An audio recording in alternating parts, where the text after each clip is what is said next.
Queridos irmãos, a paz do Senhor, estamos mais uma vez no programa Reflexão Bíblica para trazer uma palavra da parte do Senhor ao seu coração. Caso você esteja agora podendo ter acesso a uma Bíblia Sagrada, abra comigo, pois estaremos lendo um salmo muito lindo, que é o salmo de número 88. Abra a sua Bíblia e abra também o seu coração para aquilo que Deus programou para falar contigo neste momento. O Salmo de número 88, ele diz assim: O Senhor, ó Senhor, Deus da minha salvação, dia e noite clamo diante de ti. Chegue à tua presença a minha oração, inclina os teus ouvidos ao meu clamor. Pois a minha alma está farta de males e a minha vida se à beira da morte. Eu sou contado com aqueles que baixam a cova. Sou como um homem sem força, atirado entre os mortos, como os feridos de morte que jazem na sepultura, dos quais já não te lembras, são desamparados de tuas mãos. Puseste-me na mais profunda cova, nos lugares tenebrosos, nos abismos. Sobre mim pesa a tua ira. Tu me abates com todas as tuas ondas. Apartaste de mim os meus conhecidos e me fizeste objeto de abominação para com eles. Estou preso e não vejo como sair. O verso 9 diz assim: Os meus olhos desfalecem de aflição, dia após dia venho clamando a ti, Senhor, e te levanto as minhas mãos. Mostrarás tu prodígios aos mortos, ou os finados se levantarão para te louvar? Será referida a tua bondade na sepultura e a tua fidelidade nos abismos? Acaso nas trevas se manifestam as tuas maravilhas e a tua justiça na terra do esquecimento? Mas eu, Senhor, clamo a ti por socorro, e pela manhã, logo cedo, já se antecipa diante de mim a minha oração.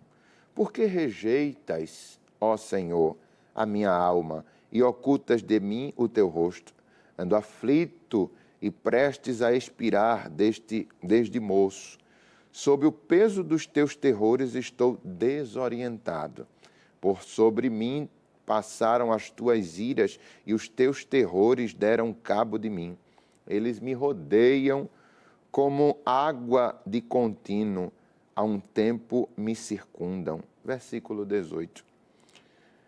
Para longe de mim afastaste amigo e companheiro. Os meus conhecidos são as trevas. É um salmo por demais triste.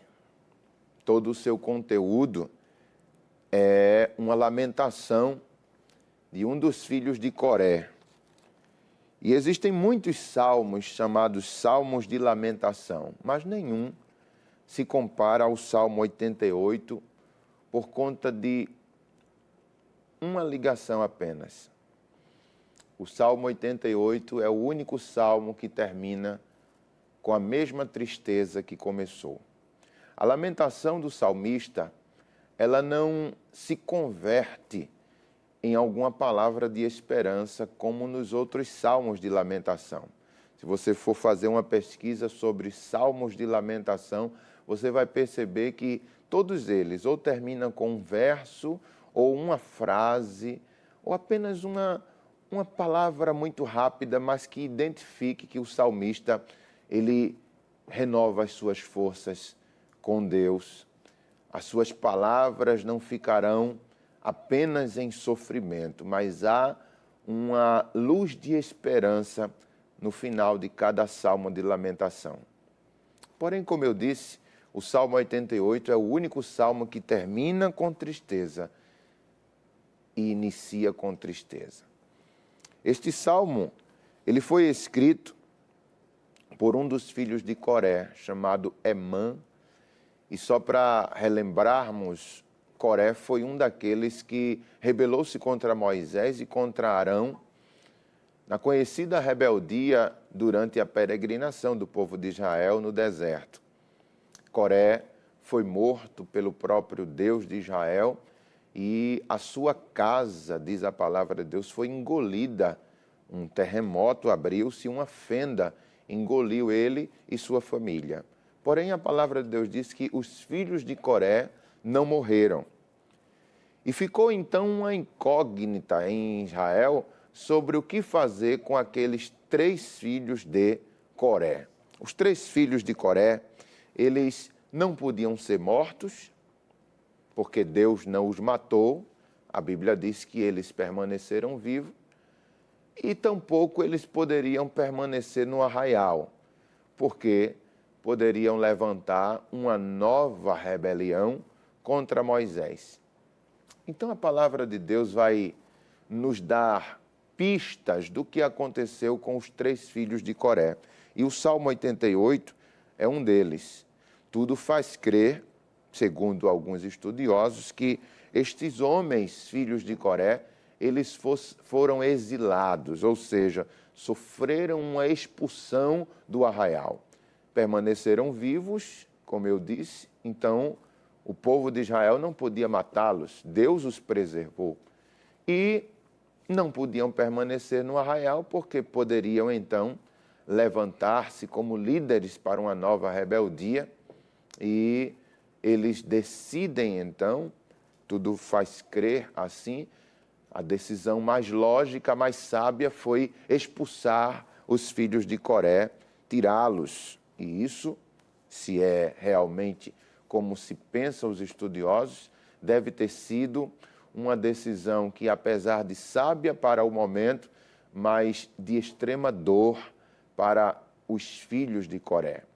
Eles eram levitas, eles serviam no tabernáculo, e tirar o exercício daqueles homens, eles sendo inocentes, se Deus os poupou, então eles não tinham nada ligado à rebeldia de seu pai Coré. Então estes salmos são criados, são escritos. E o Salmo 88 é um dos salmos dos filhos de Coré. Ao todo são 12. A palavra de Deus vai mostrar aqui, amados irmãos, comentando cada parte desse salmo, que este filho de Coré, chamado Emã, ele não deixa de clamar ao Senhor. Ele vai mostrar que ele sofreu uma separação quando ele atribui a Deus que Deus os separou dos seus amigos. Tudo faz crer que ele sofreu realmente o exílio, a separação do povo de Israel. Mas ele começa dizendo: ó Senhor, Deus da minha salvação, diante de ti clamo dia e noite. Ou seja, o seu clamor não cessou. Mesmo em sofrimento, Deus era aquele a quem ele clamava. Ele não procurou refúgio em outro Deus. Ele não adotou uma nova crença. Ele continuava servindo ao Senhor. No versículo 2 ele diz: chegue à tua presença a minha oração. Notem que ele não pede para voltar ao convívio do povo de Israel. Notem que ele não pede por uma cura, porque tudo faz crer também que ele estava doente. Ele carregava uma enfermidade desde a sua mocidade, como ele mesmo diz. Mas ele não pede cura, ele não pede restabelecimento, ele não pede renovação. Ele, a única coisa que pede é: chegue diante de ti essa minha oração. É como se alguém estivesse escrevendo uma carta e dissesse assim: tudo o que eu queria era que essa carta chegasse ao seu destino. Ele pede isso a Deus: Senhor, que chegue à tua presença a minha oração. Inclina os teus ouvidos. Se alguém clama por isso, irmãos, é porque o seu coração está alimentando uma fé de que as suas orações não têm chegado até Deus. Uma fé vazia, uma fé doente, porque, na verdade, Deus, ele ouve o clamor do seu povo, mas ele está tão aflito que ele não está crendo mais nem que suas orações têm chegado diante de Deus. O versículo 3, o verso 3 diz assim: pois a minha alma está farta de males. Este farto que ele usa aqui é uma linguagem utilizada no original para pessoas que se alimentam muito e ficam tão entupidos de comida que chegam a não suportar mais nada entrar no seu estômago. Ele chega a dizer que ele está farto como alguém que se alimentou muito, mas não é de comida, ele está farto de males, de lutas, de dores, de sofrimento. Ele diz, a minha vida já se à beira da morte, ou seja, tudo faz acreditar que ele está num estado terminal, ou seja, ele está prestes a desfalecer, ele está prestes a dar o seu último suspiro de vida. E ele diz no versículo 4, sou contado com os que baixam a cova, como um homem sem forças eu sou. Versículo 5, ele diz, atirado entre os mortos como os feridos da morte, que jazem na sepultura, dos quais já não te lembras, são desamparados de tuas mãos.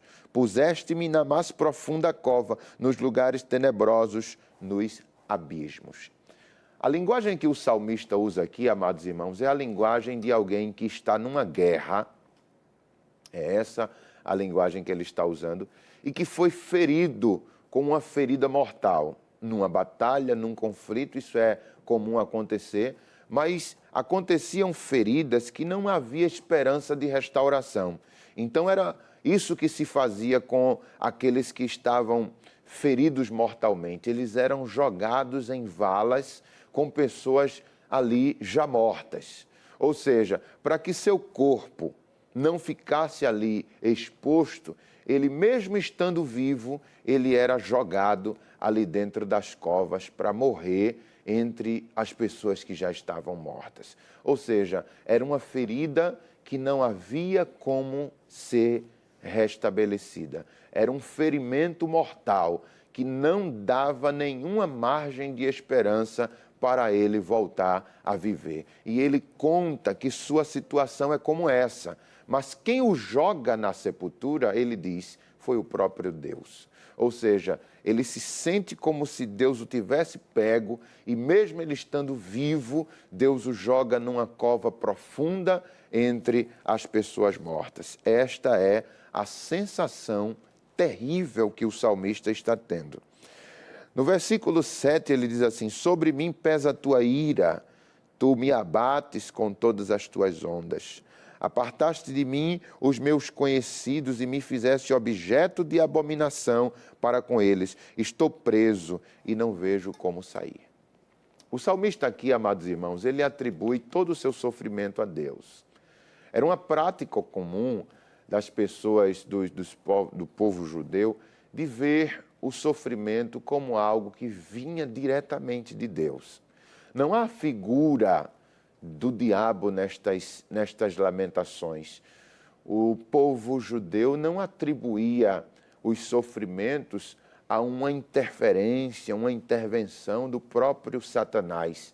Inclusive, a gente percebe na história de Jó como ele vê a situação que ele está vivendo. A Bíblia diz que foi o próprio diabo que chegou diante de Deus e pediu permissão para afligir a Jó, tanto na sua saúde como nas suas emoções, atingindo os seus bens, as suas riquezas e, por fim, atingindo sua família, matando os seus filhos. Mas diz a palavra de Deus, irmãos, que quando ele escuta a situação de que os 10 filhos tiveram sido soterrados, ele diz a palavra de Deus que ele rasga as suas vestes, ele rapa a sua cabeça, que era um gesto de luto, e ele, em extrema angústia, ele diz assim, Deus deu, Deus tomou, bendito seja o nome do Senhor. Nas palavras de Jó, nós percebemos que ele não atribui ao diabo, embora tenha sido o próprio diabo que arrancou de Jó tudo aquilo que ele perdeu, mas ele não diz Deus deu e o diabo tirou.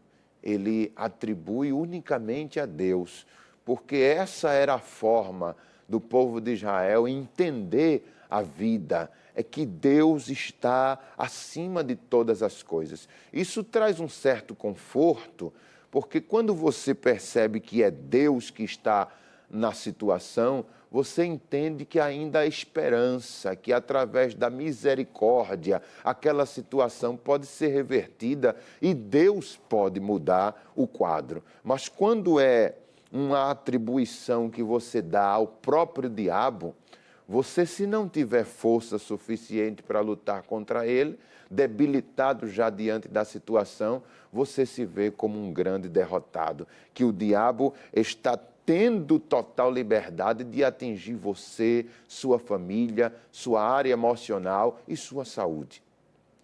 É bem verdade, amados irmãos, que quando nós entendemos que é Deus que está agindo naquela situação, a gente percebe também, como diz a própria palavra de Deus, todas as coisas contribuem para o bem daqueles que amam a Deus.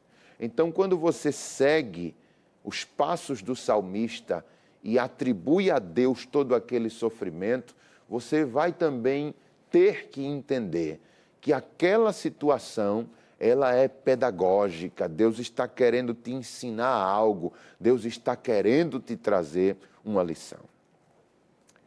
Seguindo aqui, amados irmãos, chega a parte que eu acho de extrema importância e muito curioso, por sinal. Diz assim, versículo 10, mostrarás tu prodígios aos mortos ou aos finados, ou os finados se levantarão para te louvar? A minha versão é a versão revista e atualizada. Verso 11, será referida a tua bondade na sepultura, a tua fidelidade nos abismos? Acaso nas trevas se manifestam as tuas maravilhas e a tua justiça na terra do esquecimento? Notem, amados irmãos, que o salmista está aqui usando de argumentos pessoais para tentar convencer a Deus de que Deus não vai ganhar nada em matando o salmista. Ou seja, ele está dizendo, Senhor, se tu permite que eu morra, o que tu ganharás com isso? Pelo contrário, tu vais perder, Senhor, alguém que fala dos teus prodígios, ou seja, um grande pregador da tua palavra. Tu vai perder, Senhor, alguém que te louva, pois entre os mortos não há louvor a ti. E tu me matando, tu perderás um levita, alguém que te louva, alguém que expressa o louvor. Ele diz no verso 11, será referida a tua bondade na sepultura? Ou seja, eu vivo, declaro a tua bondade, Senhor, mas na sepultura a tua bondade será declarada? Ou seja, ele está usando de argumentos para dizer a Deus, permita, Senhor, que eu viva, porque eu vivo.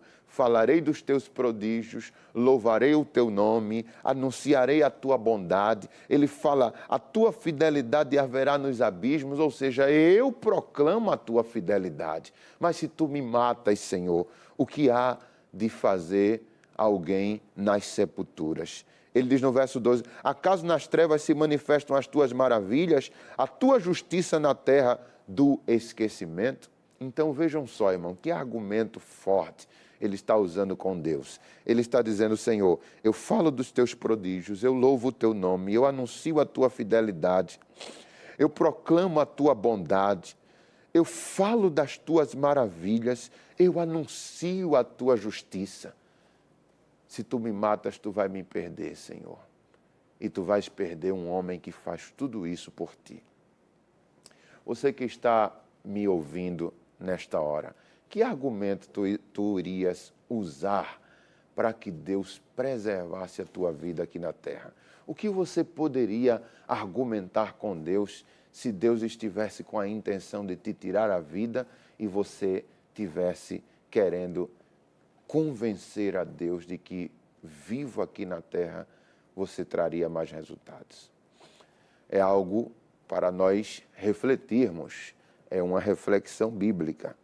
Mas prosseguindo, amados irmãos, para a conclusão aqui do Salmo, ele diz assim, eu clamo diante de ti por socorro, desde de manhã eu levo a minha oração, mas tu me rejeitas, tu passas de mim e ocultas o teu rosto, ando aflito, prestes a a expirar, ou seja, prestes a morrer, está no estado final, desde moço, ele diz. É uma doença que, por sinal, ele carrega durante muitos anos. Alguém chega a dizer que era lepra, porque a lepra afastava as pessoas, enfim, mas no caso de ser levita, não é possível ele ser leproso ao mesmo tempo. Mas era algo que fazia com que as pessoas se afastassem dele, ou o próprio exílio que falamos aqui como introdução.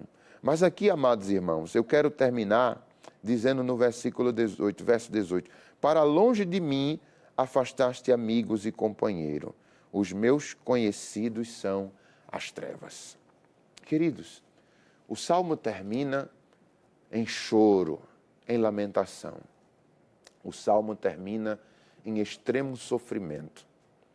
E eu, quando estava meditando nisso aqui, eu disse, Senhor, será que haveria uma palavra de esperança para trazermos dentro deste Salmo, ou apenas chorar com o salmista os seus sofrimentos e a sua angústia?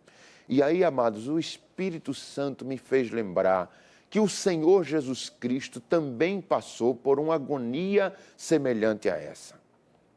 Não existe sofrimento maior para um filho de Deus do que a sensação de estar sendo desprezado.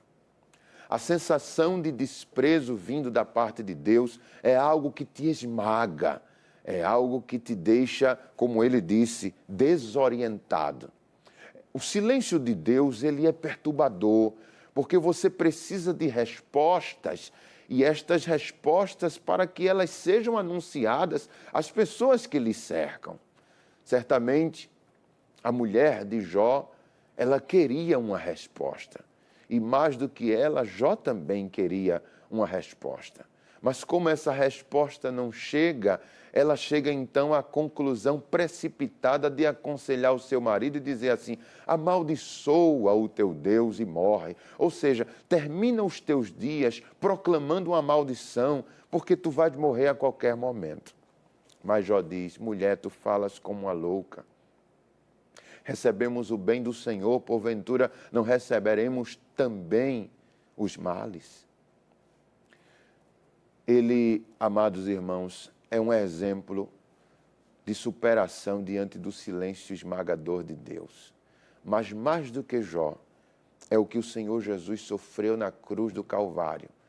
Quando a palavra de Deus diz que houve trevas em Mateus, no capítulo 27, versículo 45. Mateus 27 e 45. A Bíblia diz que em pleno meio-dia houve trevas. E as trevas, amados irmãos, em pleno meio-dia, era um sinal de que até o sol estava se escondendo. Só Jesus, em seus sentimentos mais profundos, poderia interpretar o porquê daquelas trevas. E ele interpreta da seguinte maneira. Ele diz, Deus meu, por que me desamparaste? Está em Mateus, capítulo 27 e versículo 46, quando ele diz, Eli, Eli, lama sabachthani. Ele interpretou a escuridão do sol como um abandono pleno, um sinal de que Deus se virou para ele. E era justamente o momento em que o filho precisava mais da presença do seu Deus. Ou seja, ele está dizendo consigo, eu estou aqui em plena conclusão da minha missão, Senhor. E neste justo momento, tu estás me abandonando. Eu aceito o abandono da minha família, porque os irmãos de Jesus não creram nele. Eu aceito o abandono dos meus discípulos, porque na mais profunda dor, quem o ajudou foi um Simão, sirineu, que nunca o havia visto. Eu aceito, Senhor, o abandono do meu povo, porque a palavra de Deus diz que ele veio para os seus e os seus não receberam. O abandono dos seus amigos. Mas o abandono de Deus foi terrível. Mas e aí, amados irmãos, como foi que Cristo reagiu a esse momento tão difícil, vivido pelo salmista, vivido por Jó, e ele agora também vive? A Bíblia fala em Lucas 23:46 que ele, diante daquela situação, ele clama em alta voz e diz: Pai, em tuas mãos eu entrego o meu espírito. Ou seja, ele está dizendo: Deus, embora eu não esteja entendendo o porquê de estares em silêncio e me abandonando, tu não deixasse de ser meu Pai. Pai.